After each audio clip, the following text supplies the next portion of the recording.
Dr. Enrique Lamadrid. It is a pleasure to have you here in this call and to have you in this year's Música del Corazón. Could you please introduce more about yourself for the audience? Sure. My name's Enrique Lamadrid. I'm a retired professor from UNM.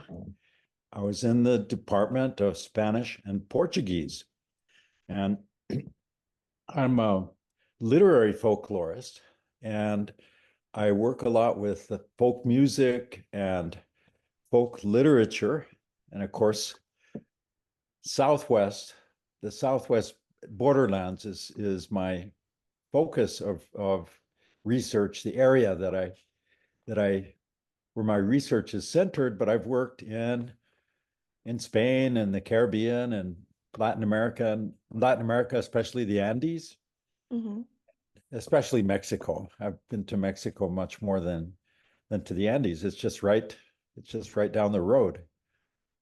So I love folk music, and for many years I've been recording it and studying the recordings of John, Robb, and making all kinds of new recordings, new research into the area. And the Música del Corazón concerts have been a really great opportunity to extend my research and extend my network of people that I work with. Thank you so much. Yeah. Would you tell us a little bit more of how was the process of conceiving this theme of Música del Corazón? Right. This year is a very special year because there's co-curators involved. And we're working with a professor from the University of Jaén, Javier Marín Lopez, who's the other curator.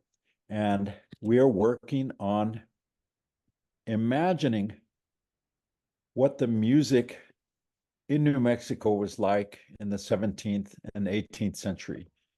And it's an interesting question because we have to do a lot of extrapolating from musical sources in northern New Spain, in California. Because of the Pueblo Revolt in New Mexico, many of the churches were destroyed with everything in them. And there was one church in Zuni Pueblo out in western New Mexico where the sacristan, the guy who took care of the church, told the other leaders, he said, these are some very powerful things that we have in this church. We have some santos, we have some books, and let's hide them in the mountains in a cave, and someday we'll need them again. And so those are some of the only artifacts that survived the Pueblo Revolt. Of course, that was in 1680, and in the 18th century, we have a much better understanding of what's going on. Could you talk a little bit more about your relationship with Dr. Javier Marín Lopez, about all this conceiving process? Yes, it's been a very active year. Over the past year, it's been a continuous process, a continuous exchange of articles, of ideas, of photographs, of videos too, especially of the ritual dance that we have here. And so we've been entertaining each other quite a bit with this project. Okay. So since you are the co-curator for the ritual and dance part of the project, could you tell us more about the Matachines? How do you connect it with them? And how is your relationship? The Matachines is an amazing culturally hybrid celebration and ritual dance that has a long, long history in New Mexico. It is a text composed of choreography. There are no, it's a poetics of dance. It's a story being told in dance of the emergence of a new spirituality in these lands. How native spirituality and European spirituality have combined, how they're celebrated together.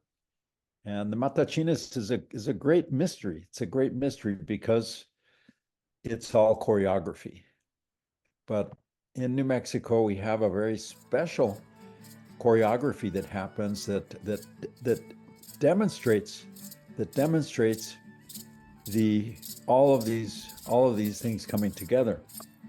The characters in the Matachines dance are very symbolic. The most important character is a little girl whose name is Malinche. She is an angel. She is an angel.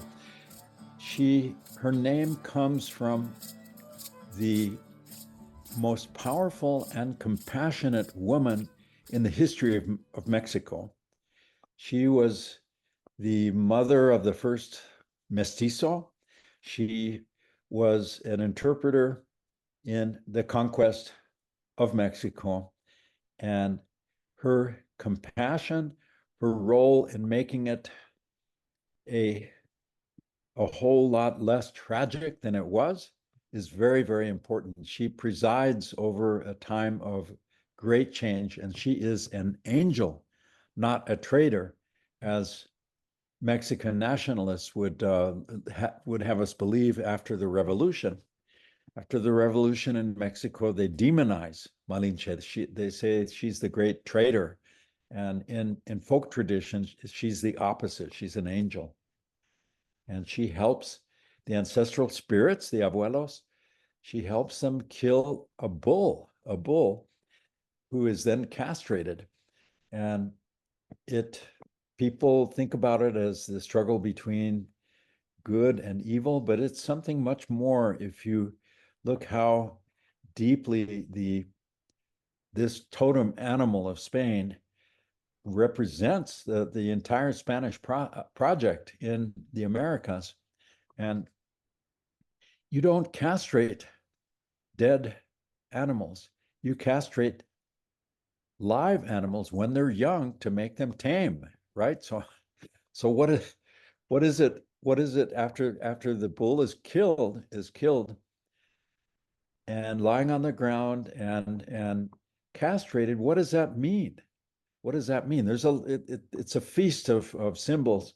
One of the interpretations that I like is that the Spanish imperial project ends here. It ends here, and something new has begun. A new era of hybrid spirituality, of mestizo culture. I am so impressed and I'm so excited to see and to know more about the Matachines in this concert. So, what can we expect of this concert? Well, the there are two choral groups participating.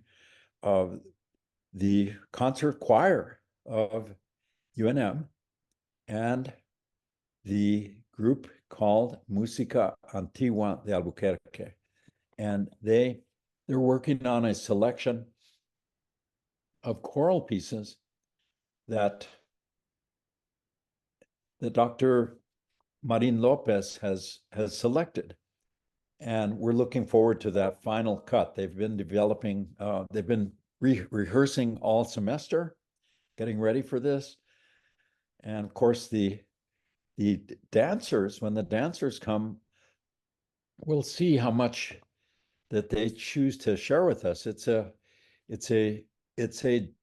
sacred dance. It's a sacred dance, but it also has many burlesque qualities, really interesting qualities. So we'll see.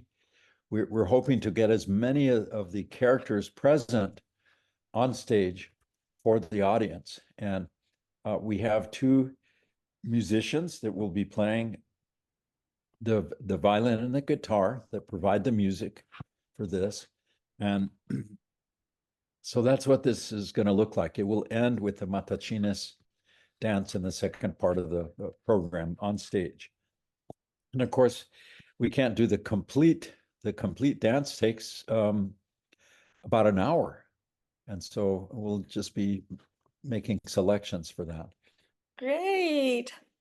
And for us to finish this conversation, uh, could you make a small statement inviting everyone to come to Música del Corazón?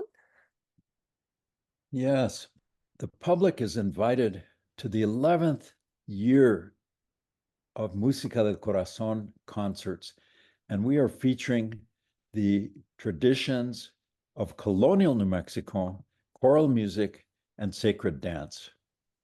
And please come. It will be Sunday, the 24th of November.